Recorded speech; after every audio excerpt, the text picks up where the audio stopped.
Jumpa lagi dalam Renungan Harian Toraya, edisi Rabu 23 September 2020. Puji syukur kepada Tuhan, kita masih dimungkinkan untuk menikmati berkat-Nya sampai hari ini.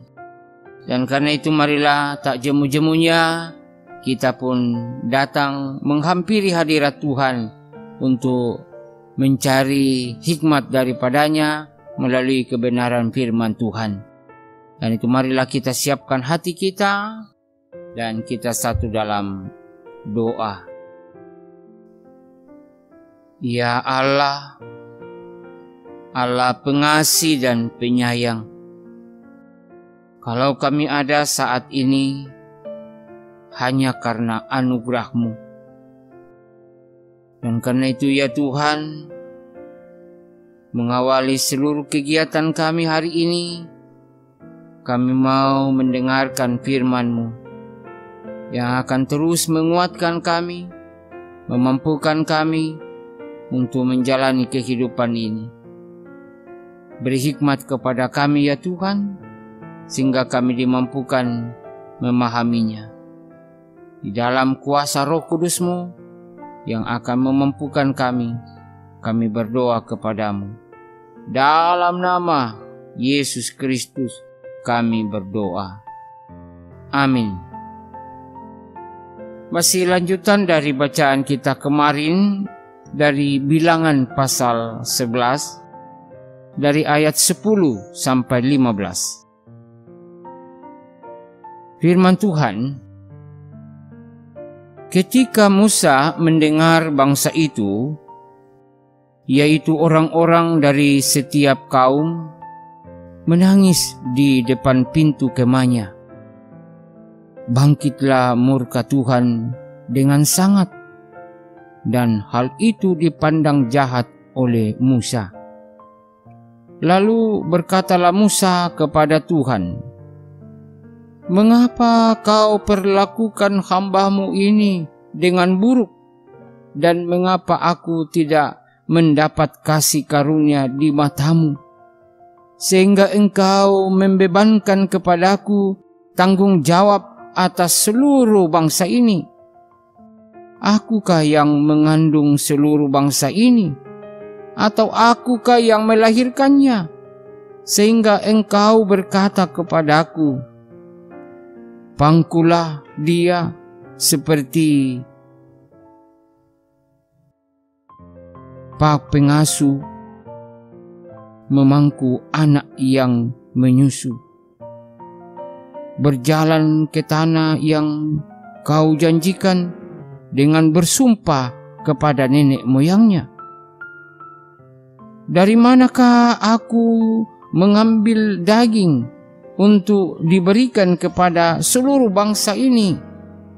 Sebab mereka menangis kepadaku dengan berkata, berilah kami daging untuk dimakan. Aku seorang diri tidak dapat memikul tanggung jawab atas seluruh bangsa ini, sebab terlalu berat bagiku. Jika Engkau berlaku demikian kepadaku, sebaiknya Engkau membunuh aku saja, jika aku mendapat kasih karunia di mata-Mu, supaya aku tidak harus melihat celakaku." Demikian firman Tuhan. Nah, dari bacaan kita ini kemudian disimpulkan dalam sebuah tema, Tuhanlah tempat curhatku. Tuhanlah tempat curhatku. Curhat, ya, kepanjangan dari curahan hati. Saudara-saudara, banyak orang yang mengungkapkan kata ini, baik itu merupakan nasihat atau sebuah lagu. Dengarkan curhatku, dengarkanlah curhatku. Nah, memang perkara ini, banyak hal dalam hidup ini membuat kita mencurahkan isi hati kita kepada sesama dengan sebuah harapan kita akan mendapatkan kelegaan, kita akan mendapatkan solusi, atau sekedar untuk menyampaikan isi hati kita. Lalu pertanyaannya yang perlu kita renungkan adalah, apakah kita masih menjadikan Tuhan sebagai teman curhat kita? Nah, ini dia. Mari saudara, kita perhatikan bacaan kita. Musa dalam menghadapi bangsa Israel, ia tidak curhat kepada manusia atau kepada umat Israel, tapi ia datang kepada Allah, mencurahkan isi hatinya, mengungkapkan isi hatinya, menyampaikan keluhannya, sebagaimana ia sebagai seorang pemimpin bangsa Israel yang dikatakan bangsa yang tegar tengkuk, ya. Musa sungguh sadar akan keterbatasan dan kelemahannya.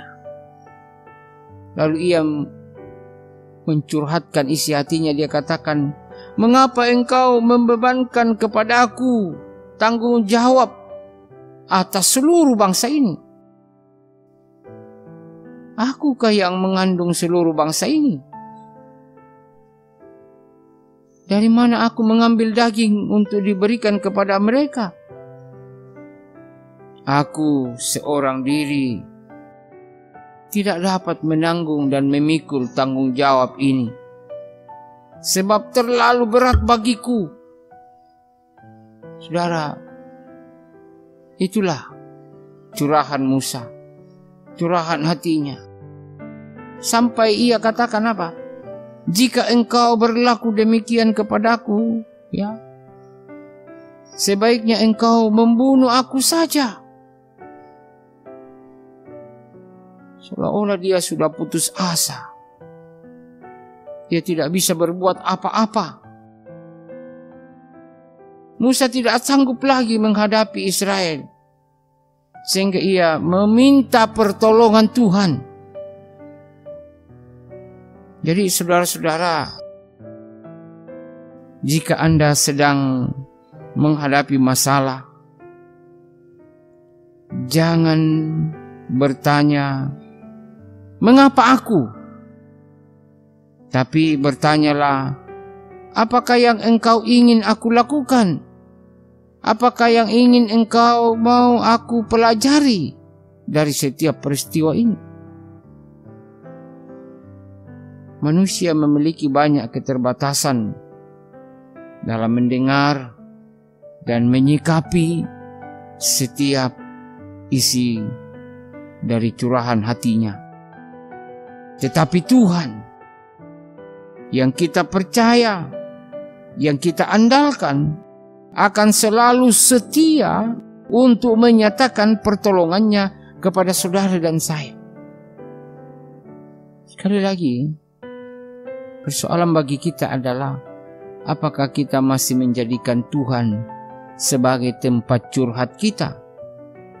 Karena itu marilah kita serahkan semuanya kepada Tuhan, karena Dia selalu mendengar setiap curahan hati kita. Percayalah, Tuhan pasti menolong.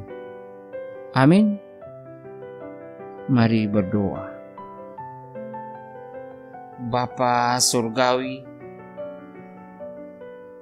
kami sungguh mengalami dan merasakan bahwa Engkau tidak pernah membiarkan kami dikala kami menghadapi berbagai pergumulan dan berbagai cobaan. Kami mohon pertolongan-Mu ya Tuhan. Karena itu ajarlah kami untuk hanya mengandalkan Engkau, untuk datang kepadamu, mencurahkan isi hati kami melalui doa-doa kami kepadamu. sehingga kami tidak bersungut-sungut, tetapi hanya mengandalkan Tuhan sendiri. Tolonglah kami ya Roh Kudus. Dalam nama Yesus Kristus kami berdoa. Amin.